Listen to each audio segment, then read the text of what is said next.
Hi everyone. Let's talk a bit about search and let's see where we can develop this. So my official role title nowadays is developer advocate, but advocate always sounds so pushy, so I always use this avocado because nobody knows what it means and it just looks much more friendly. So this is my official intro slide. I just try to show you how to do cool stuff with our stack. That's pretty much the description of my role and make you successful with it. That's kind of the general idea. So if you look at Liferay, I just have like the very minimalistic setup, and you run one query, and I'll just use hell because you will see in a second why hell makes sense here. You will find something like here. I have my page like the hello world with Elasticsearch. How does this actually work? And since it's in a container, it's slightly sluggish. And if you look at the actual query, this is part of the query that we are running. And you cannot really see it, but here, this is our query where we have hell. So this is, in my opinion, a bit of a query from hell. And there might be various ways how to improve this, but we can work on that later on. The general idea is, why do we even need search? Why do we need this complicated query? Why are we not using just a database? Because I guess everybody here is familiar with databases, right? Like, that's what you know. Why do we need search? Like, why are we adding this complicated thing here? So I always compare it like this. This is the database side. This is the search side. Databases are very much black and white. You store content, and then you want to retrieve it exactly as you had it. Whereas search is more these shades of gray, where you are more interested in the concept. You don't really care about singular or plural. Maybe you don't even care about adjective or noun. You just care about the concept or the thing, whatever you want. And oftentimes, it's not even so clear what people really want to find, because people often care about more the intention. Like, I want to add something or search for something, and then I want to find whatever I think makes sense here. So it's not just this black and white view where you have a direct hit and then you retrieve that, but you really want to have like this intention of people and try to capture that. So how we do that is generally we do much more work at storing the data than what a database does. A database pretty much takes whatever you store and just puts that directly into the database, and then you can retrieve that. We do full analysis chain of the text when we get the content. So Elasticsearch is based on Apache Lucene, where we heavily contribute to that. And then Elasticsearch is basically the outer shell. So it provides a REST API. We provide the query DSL. We do distribution and replication of your data. But the actual search is done by Apache Lucene. And while you don't see the Lucene syntax today, this is what is actually doing the search and is kind of like the relevant part for today. So who remembers Star Wars? What was the quote when we were just doing this hand movement? Anybody remembers from Star Wars? These are not the droids you're looking for. Exactly. These are not the droids you're looking for. And we'll just take this example sentence to see what search actually does with that sentence. So the first thing is, so we had like this emphasis tag here for not. Generally, nobody is going to search for that emphasis tag. So any formatting or markup in that sentence, we're just kicking out as the first step. So you can see here, we'll do an HTML strip since we had HTML, and then we are left with the original sentence. These are not the droids you're looking for. The next step you're doing then is you tokenize. Tokenize is basically breaking it up into the independent words, which is very simple for any Western language. If you have Chinese or Japanese, stuff gets much more complicated. But let's avoid that for today. So basically, every word is one token. And you can see the punctuation marks are gone, and we just broke up like all these tokens. And then we're operating on these tokens to actually make them searchable afterwards. What you then do is you lowercase.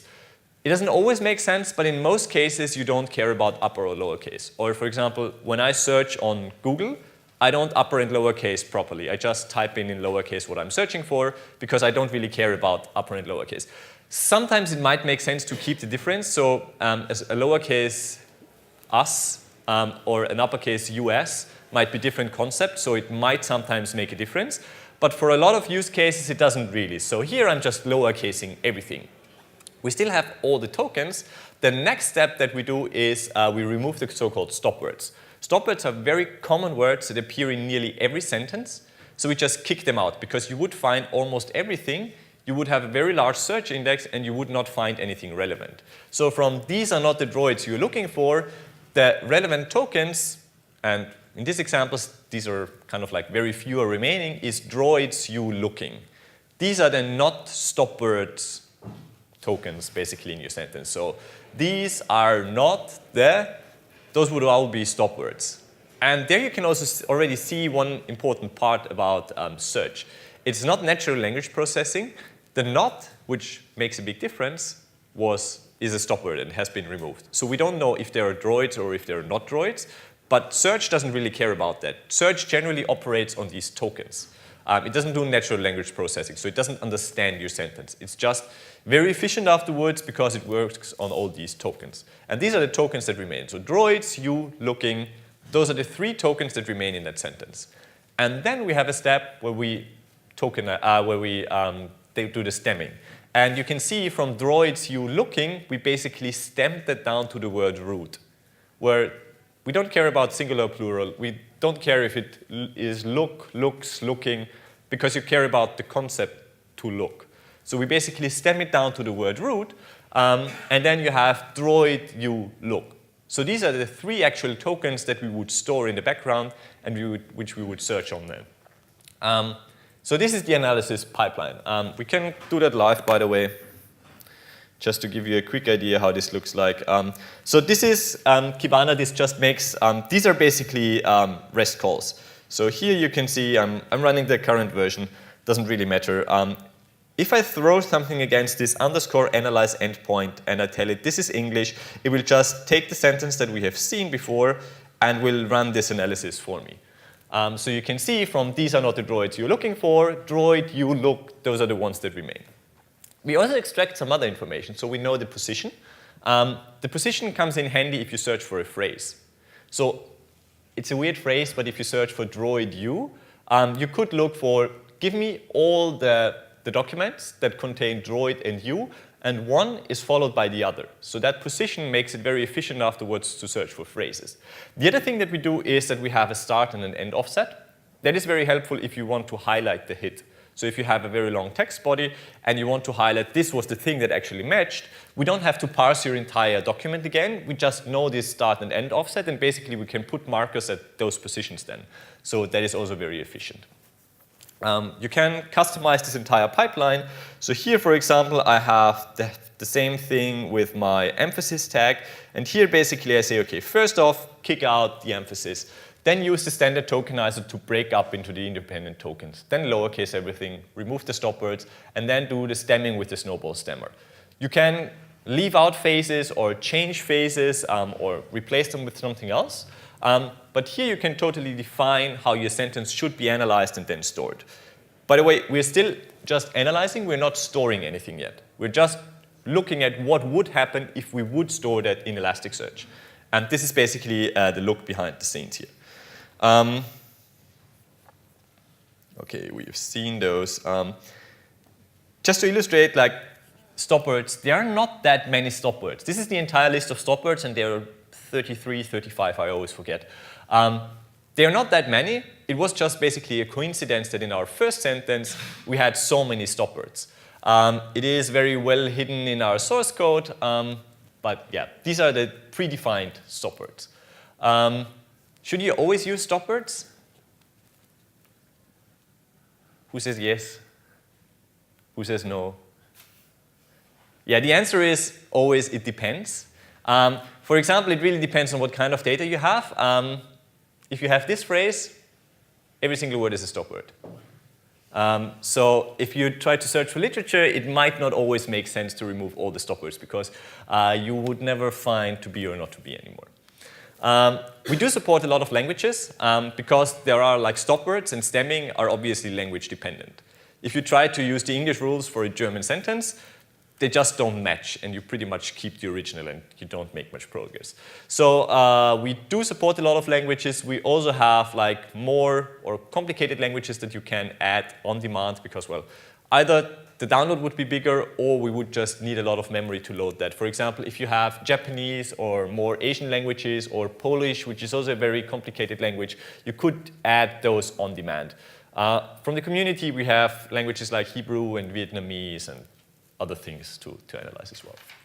And yeah, like I said, languages or these rules are always language dependent. So for example, in English, we have this is, has, or possessive, apostrophe S, that is generally stemmed away.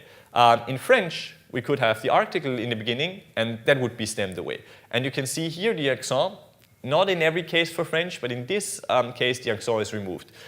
In German, we have these weird umlauts, these little dots. They're just thrown away because they don't make so much difference. Also, we have this weird hard S that's just stemmed down to a double S. But that, again, is very language dependent. For example, Swedish also has umlauts, but there the umlauts make it a totally different letter, and there the umlauts are kept because it would just destroy the word, basically. So this is more or less a linguist problem. Linguists figure out this makes sense for this language, and then you implement those rules, and then we just apply them. Okay. Assuming we have this example, Obi-Wan never told you what happened to your father. What happens if I analyze that sentence?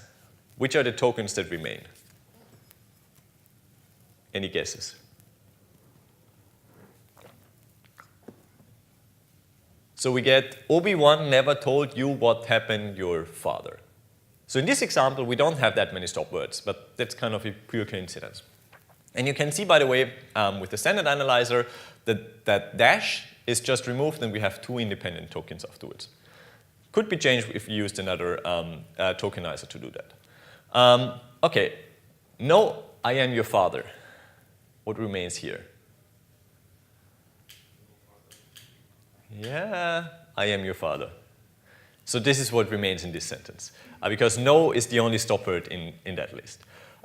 Okay, and what we actually store, so if you then store those three documents, what we actually store is a so-called inverted index. Basically, we take all the tokens that we have extracted, we sort them alphabetically, and then we have a link to each document and say, this token appears that many times, so look appears once in the first document at position 7.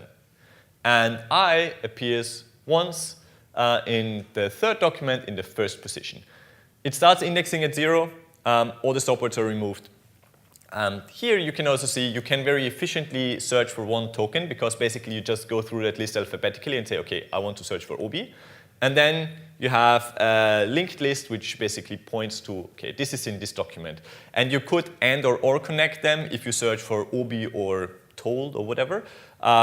So this is very efficient. Also, you don't have to do any kind of complicated queries. You always have exact matches on this sorted list. So it doesn't matter if you search for droids or droid. It will be droid because it's stemmed down. And then you can simply see, okay, droid only appears in the first document at position 4. This is the structure that we basically store in the background. Okay, then to index for us always means to store a document because we have this analysis pipeline before. And de-index is where we actually store that data. I know that in relational databases, an index is kind of like this B-tree structure which makes it more efficient to retrieve data. For us, de-index is just a thing where we store data. And we always have, it's pretty much the schema, we call it the mapping of the data we have. And I'm adding some more things here. So I'm saying, for example, I define synonyms. So I say that father and dad are the same. If you search for dad, and in my sentences I have father, I just want to find the same position because I think it's the same. You can also replace tokens or expand them. So for example, I say that droid should be replaced by droid and machine because every droid is a machine, but not every machine is a droid. So they are kind of not the same, but kind of being replaced by that. And then we store this under my synonym filter. We'll use it on the next slide. Now we basically do the same pipeline we've seen before. We strip out the HTML. We use the standard tokenizer, lowercase, stop word, snowball. And at the very end, we apply my synonyms. And then these are basically the rules, how to analyze one or more fields. And then I define the field. So here I say I have a field called quote, which is text, and uses this my analyzer. So my analyzer I've called it my analyzer. And this is how I reference that. And that's basically how I put all of that together. Let's quickly actually insert that so we can use it. So this is the entire command that I've broken up into 3 slides. Basically, you define the synonyms, the analysis pipeline, and then you create that actual mapping to store that document. Let's quickly insert our 3 documents here. And then we can actually search for something. Or actually, let's retrieve a document first. So here you can see, basically, we just retrieved it by its ID. You can see, OK, my index, my type, my ID, and then you have like the original document. You can also use it like a database. So if I just say _source, this one here, this really just retrieves what you have stored. This is pretty much a database behavior where you just get back what you have stored. But that's not really the power of search or what you want to do. Let's do some actual search queries. So with this one here, what would be the SQL equivalent of this query?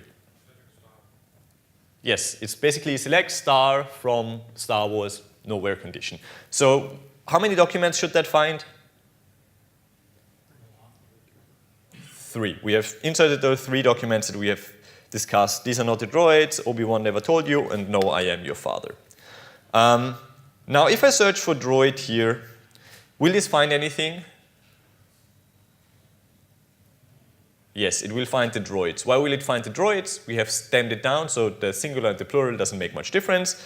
You can search for that, and it works.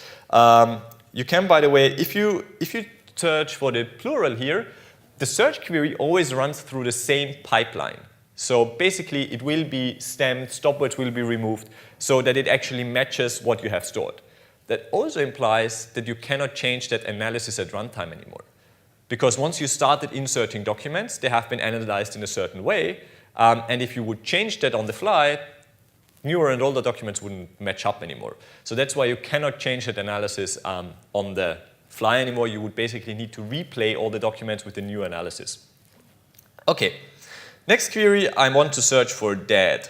Will this find anything?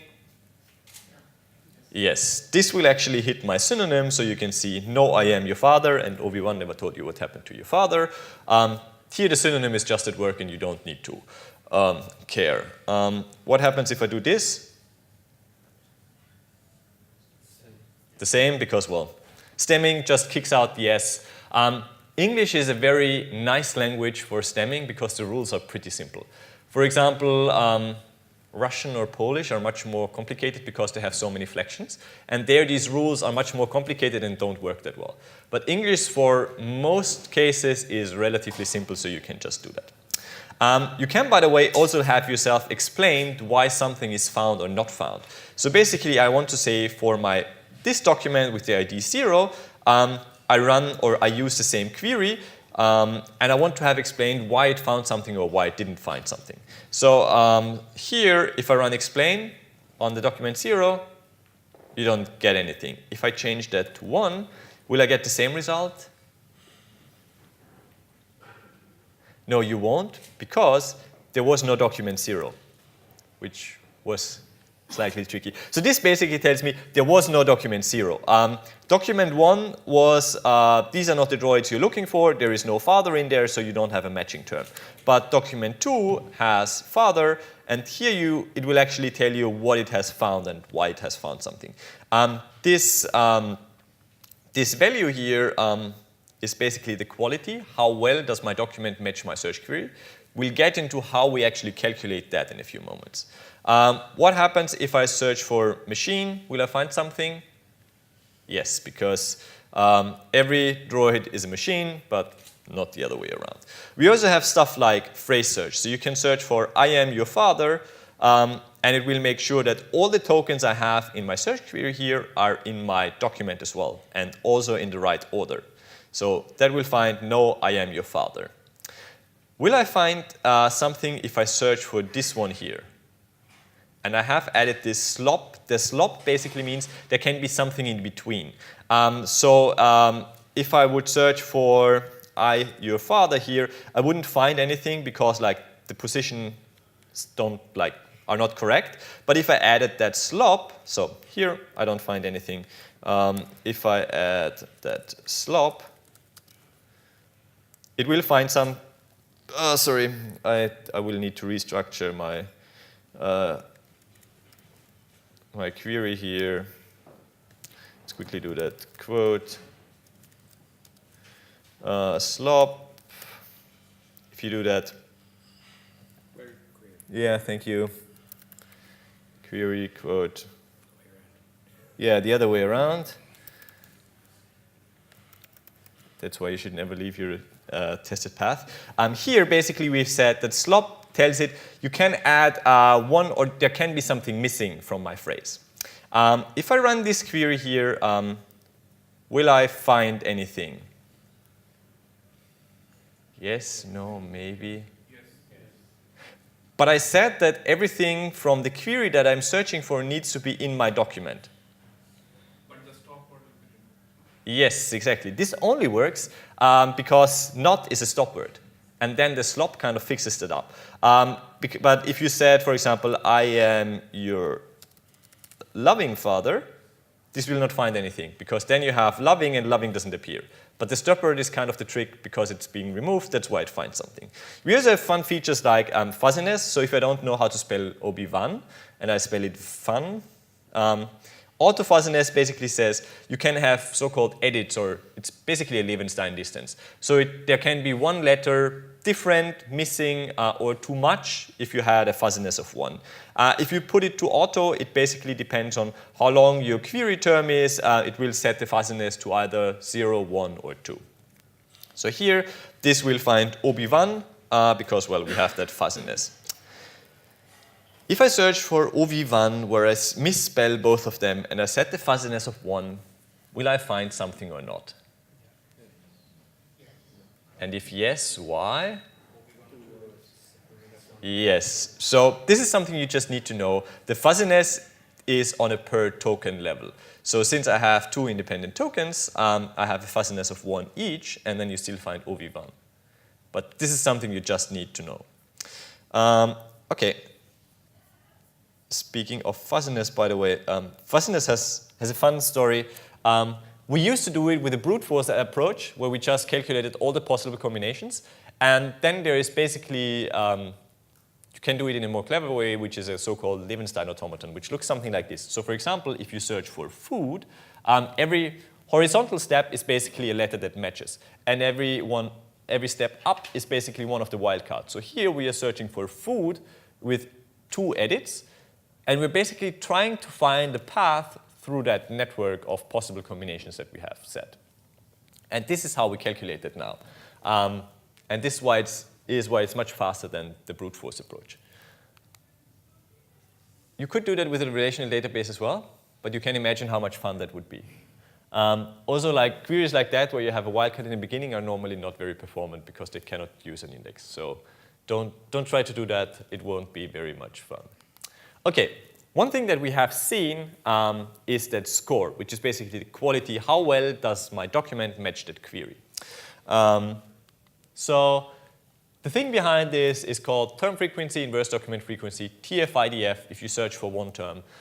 We've slightly tweaked the algorithm now, and it's now called BM25, which stands for Best Match 25. It's the 25th iteration of the Best Match algorithm. Maybe we'll have a 27th or whatever iteration of it at some point that might be even better. But that is the one that we are currently using. It still is very similar to TF-IDF, so let me quickly walk you through how that works. So the first thing is the term frequency. You assume if you search for father and one document contains father 3 times, it's more relevant than another document that contains father only once. And it pretty much looks like this. So this is how many times does your term that you're searching for appears in one document, and this is then the relevancy. So you can see with TF-IDF, we were basically assuming it's still more relevant if it appears 10 times or 20 times, the relevancy is still increasing. With BM25, we basically said, well, once your term appears 5 or 10 times, it's not really changing much anymore, so we shouldn't increase the relevancy anymore. But the general idea is the more often your search term appears in a document, the more relevant that one is. The other thing is the inverse document frequency, which basically says over all the documents you have, how often does your search term appear over all the documents. And if it is very common, it is not that relevant because it just appears very widely. Basically, it dampens the kind of impact of very frequent terms, which looks something like this. So over all your documents, if the term appears like 100 times, it is pretty relevant. If your term appears hundreds of times, it's less and less and less relevant. And BM25 assumes if you have a term that appears more than 1,000 times, it doesn't have much relevancy anymore. So this basically goes down like less frequent words are more valuable because, well, they have a stronger signal, basically. And the final one is the field length norm, which is kind of intuitive.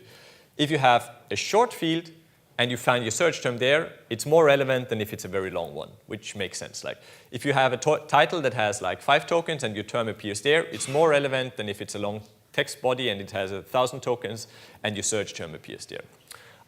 So that's the field length norm.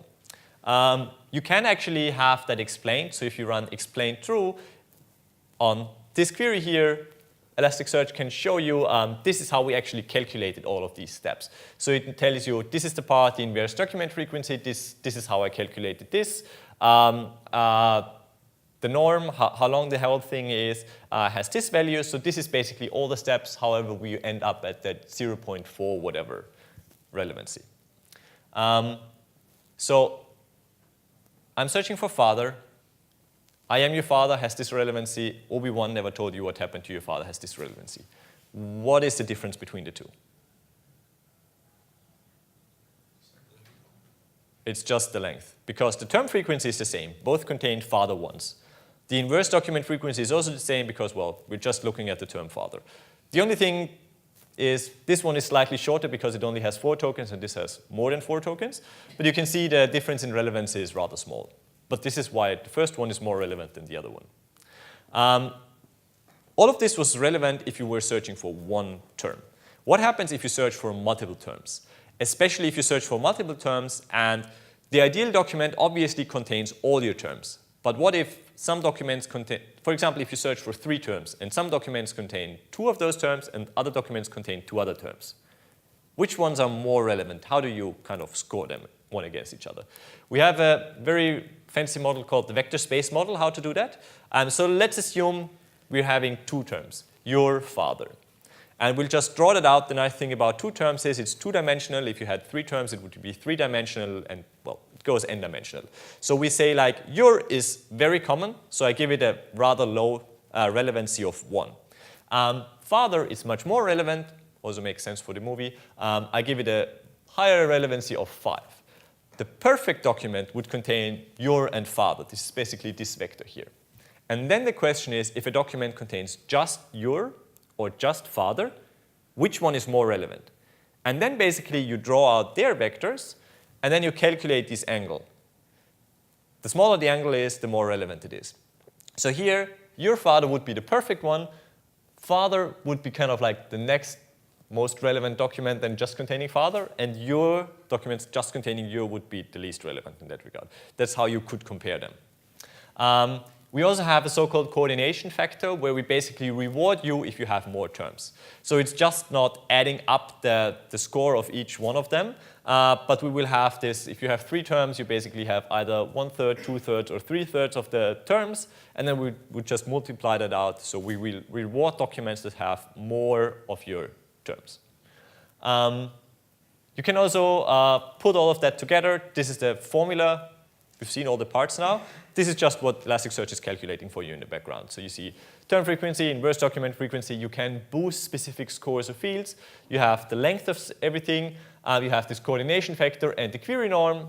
You mix it all together, and that's how that big number is being spat out at the end. You can influence that with a function score. Basically, you can say, like, something is close or very far away, or something is more recent. For example, if you have a newspaper site, probably everything that happened today or yesterday is much more relevant than what happened a week ago. And then you could influence the score, for example, by decaying the data out, or geographical decay, like you're searching for an Uber. The closest Uber should be shown first and not something very far away. Here I'm just using a random score. Basically, if I'm searching for father, it will just give me random scores for those, which looks something like this. If I run that, you can see the scores are changing and also the order changes. This can be very relevant if you sample data. If you just want to have like 10 random documents from a very big or large document body, this can be helpful. One common thing that we see is people have tried it again and it's not working, is I want to have a 100% perfect score. What is that number? and what is a 50% score, and how do they compare? The Lucene docs even have their own page that scores as percentages don't make sense, and you should not do this. But people are still doing that more or less frequently. So let's assume, a very simple example, these are my father's machines. What remains if we run that?